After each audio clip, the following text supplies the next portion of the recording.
Welcome, everybody. My name is Lara, and I have been a partner yoga teacher for over a decade. Today, we have the pleasure of being with Elysabeth Williamson, who is the founder of Principle-Based Partner Yoga, and we are having a conversation about this wonderful practice. Yay! Yeah. So I'm curious to know, Elysabeth, what have you learned from the practice of partner yoga? Yeah, that's a great question, and one that I'm very inspired with now, because even though I teach partner yoga, I've learned so much from the practice. Like, I just finished a weekend at Kripalu sharing partner yoga with couples, and there's recurring themes and principles. Obviously, the book is titled The Pleasures and Principles, so the practice is based on these universal principles of compassion, surrender, trust, but there's also recurring themes through the practice, one being grace and ease. We really learn that we don't have to work as hard as we think we do.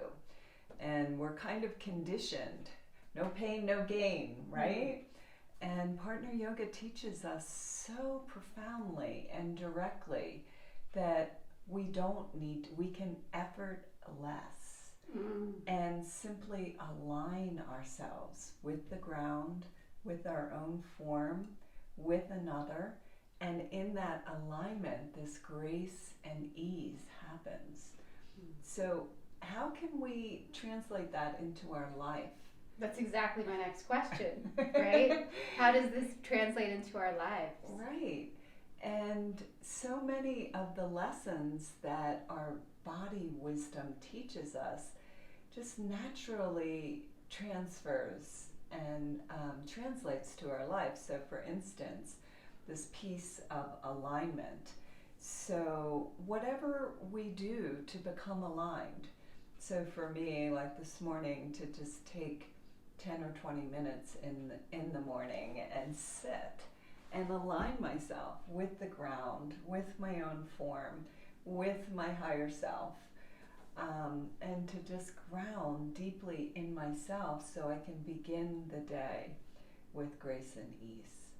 And then if challenges arise, I'm grounded in that foundation. Beautiful. It sounds like the practice of partner yoga gives you an embodied sense, and then you can actually bring it out into your everyday life, like that life becomes the practice. Yes. And when we get this knowing in our body, it completely changes everything, because it's not a conceptual knowing, it's an embodied cellular knowing. And when we get that cellular knowing, it can't be taken. It can't be taken by the next concept that comes along, because we know it. We don't think it or believe it. We know it. Beautiful. That's beautiful.